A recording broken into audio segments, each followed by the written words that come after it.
welcome to Full Court Friday. I'm Bret Beherns alongside Craig Choate and Annice McEwan. We are in the home stretch of the high school basketball season. Small school girls playoffs start on Monday. The boys' postseason is still a few weeks away, but conference championships are up for grabs. Seeds are also on the line. They'll be released next week for small schools. Yeah, we've got several games tonight that could have big seeding implications, including our lead game, St. Anthony at TEUTOPOLIS, a packed house in T-Town for the state-ranked showdown. St. A, number 2 in Class 1A. TEUTOPOLIS, 4th in 2A. First quarter, Brant Bucher with the 3-ball to get the shoes going early. Then it's Bucher again. Another 3 from him made it an 8-point Wooden Shoes lead in the first quarter. More from T-Town. They're pouring it on. Lane Belleville right down the lane for the layup. It's good. Then a little bit later, they're opening up a big lead early. Eric Kramer puts in 2 more off of a couple misses. It was 16-2. T-Town a big-time winner, 63-45 the final. Big win for them in the Big 12. Central back home tonight taking on Peoria Notre Dame. The Maroons coming off that big rivalry win over Centennial on Tuesday. Maroons off to the hot start. Bailey D for 3, 14-6 out of the gates. Then on the run off a turnover, it's Akeon Gill to D, back to Gill for 2. Or from D off another turnover. He pushes it ahead to Jonte Coleman, who cashes in from the corner. Central wins it 64-52. Across town, Centennial wrapped up a 3-game homestand taking on Peoria Richwoods. They were moving. And Champaign, I got you, Craig. Chargers up at halftime, looking to extend that lead in the third. Tyrese Williams, the tough runner in the lane. Off the miss, Tommy McAboo cleans up the volleyball. The strong take and finish with the left. Pretty play there at the rim. Then off the Richwoods turnover. Whose ball? Anybody's ball. Jordan Williams finds Tyrese for 2 more. The Chargers, a winner tonight, 57-45 the final. Also in the Big 12, Danville and Peoria, the Vikings have won 6 of their last 7 games. Sean Haupt, first quarter right in front of your couch, 3-ball. Good, 10-8 Vikings. Then on the fast break, that's too easy for Kendall Moore. You can't let him have that. He'd finished with 27 points on the night. Then more from Haupt. He had a big first quarter. This time, just like Adele, far from the other side. And then look at this. Full court pass. Caleb Griffin right to Haupt. He'd finish with the lefty layup. He'd finish the game with 17. Danville wins it big by 23. Urbana with a tall task visiting state-ranked Bloomington. The Raiders, the number 3 team in Class 3A. Urbana was smelling upset tonight, and they were making good work of the Raiders. The tough take to the rim. That's good for 2. Then one more time, going to the glass, making it look easy over Bloomington. Bloomington's the leader of the Big 12, but Urbana was smelling upset tonight. Another turnover, this time off the steal. They get the layup to go, and what do you know? It goes to overtime, and Urbana wins it 78-74, the winner. A big shocker there over in Bloomington. Nice win for Urbana. Mahomet Seymour, they're still in the hunt for the final Corn Belt Conference Championship, hosting Normal U-High in a pretty pivotal game in Mahomet. The Pioneers are 7-2 in the league. Mahomet 6-1. Second quarter, Corey No says yes from downtown. Then Chandler Anderson, cross-court pass. He throws it in from the baseline. The Bulldogs were down big, but they come back to force overtime. They win it in overtime, 55-51. Time for our first timeout, but we are not done yet. Coming after the break, we're heading to Hoopston. The Corn Jerkers put their 18-game winning streak on the line tonight against Chrisman. A good ball club. That and more next as Full Court Friday rolls on.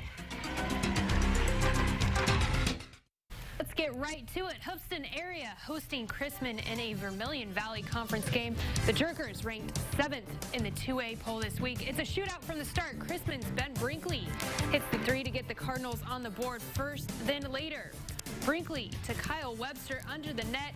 We made sure to have his name right this time. He had 14 on the night. Hoopston down by 3. Ryan Dreher on the move. He puts it up to cut the lead to 1.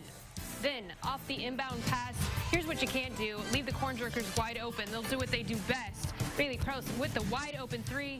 Not enough though. Hoopston's 18-game win streak is snapped by the Cardinals, 69-62 the final. Also in the Vermilion County, Bismarck, Henning, and Schlarman. The Blue Devils trying to keep pace in the VVC race. Out of the half, Hilltoppers trailing by 5. Chris Stanley from the corner to get it within 2. But the Blue Devils, too much on the inside. Big man Austin Farnsworth goes straight up for the layup. And Bismarck Henning starting to pull away. Off the Schlarman turnover here. Josh Toller takes it across town. He's just a freshman. He's going to get the and-1 off the layup. Blue Devils, too much for the Hilltoppers. 75-44, the final. From the VVC to the OVC, Rantoul is the conference leader. The Eagles visiting Monticello tonight in what ended up being a great game. Eagles off the turnover. Kevin Williams brings it up the court with a nice assist to Deshante Ingram for the bucket. The Sages answer. Isaiah Flory left wide open. He hits from the free throw line. Then more from the Sages. And more from Flory. This time the layup down low and the foul. Monticello was looking good, but Rantoul comes back to win it in overtime. 69-65. They retain that lead in the OVC. A lot of overtime games. I like it. Bragging rights on the line between Unity and St. Joseph Ogden. Third quarter, J.T. Wheeler threads the needle to Stephen Miggett for the layup. It was a 10-point SJO lead. Brian Brooks not liking that, but he might like this. Jordan Brooks from Tolono, way downtown. That put SJO up by 12, and then J.T. Wheeler stunting like his daddy with the 3-ball from the wing. 50-41 SJO. And then WCIA 3-Player of the Year, Brandon Trimble on the fast break, Euro step, and the layup. Spartans, though, pull away in the fourth for the win, 76-59. I'm sure TJ knows that song, Craig. ARGENTA-OREANA stepping out of LOVC play tonight, taking on Williamsville. Nice way to open up the game. Pierce Bradford for Derek Jones, the layup to get the Bombers going. The Bullets come back strong, though. Going inside, the nice pass down low. Defense is late, an easy layup. Brody Ulrey nice through the Williamsville D for the easy layup there, but Williamsville a winner tonight, 56-38. A good one in the capital city between visiting MacArthur and host Lamphere. Yakima Rose takes it up the court. He goes for the nice reverse layup, gets the spin off the glass, and it goes in. Then Keenan Ingram, he goes coast to coast for MacArthur, and he gets an easy left-handed layup, a little circus shot, but it falls. And then Armand Brummett finds Amir Brummett, brother to brother, equals 3, but not enough Brummett as Lamphere wins it 96-77. We wrap up our highlights with another great Central State 8 game between Lincoln and Southeast. Southeast has the ball, finds Anthony fairly down low. That's good for 2. Titus Cannon dribbling in the paint, loses it, dishes it back out to Bryson Kirby for 3. Then Trevion Williams on the fast break sees Kobe Medley from the arch. It's good. Southeast, a winner tonight, 47-31. We unveil our top 3 next. Plus, we'll check in with Illinois basketball ahead of tomorrow's game with Minnesota. Are the Illini disappointed in their play? Frustrated? Mad? I don't know. Is there a difference to it all? The players and Coach Gross weigh in next. Welcome back to Full Court Friday. Time for our top 3. Unveil our top 3 moments, teams, plays, you name it, whatever we like. Here's mine. I'll go first. TEUTOPOLIS, number 1. They continue their reign in 2A. They did beat a 1A team tonight in St. Anthony. Yeah. So a little bit of a difference there, but they rolled St. Anthony tonight. Number 2, Chrisman. Cardinals and Hoopston's 18-game winning streak. A really good win for them. Chrisman is a sleeper team in 1A. And Urbana goes on the road and beats the 3rd-ranked team in the state in 3A, Bloomington. A great win for them. Craig, go. Number 3, I'm going with St. Joseph Ogden. They're the defending champs. Kind of seem a little overshadowed right now. Haven't really talked about it much, but they're playing really well. Got a big win over Unity. At number 2, Danville. First quarter, I was there the whole first quarter tonight. They scored 28 points in the first quarter. I don't think they missed a shot. They played really well in their win over Peoria. And number 1, TEUTOPOLIS.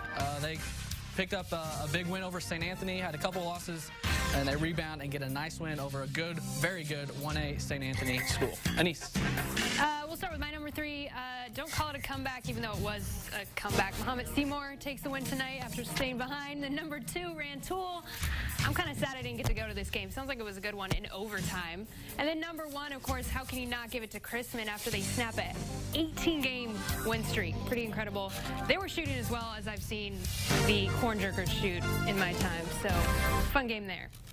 All right, Illinois basketball, they return to the court tomorrow afternoon looking to get back on the right track. The Illini have lost 4 of their last 6 games and sit at 3-7 in the Big Ten. Head coach John Gross says he's disappointed with his team's play, but not frustrated, noting a big difference between the two.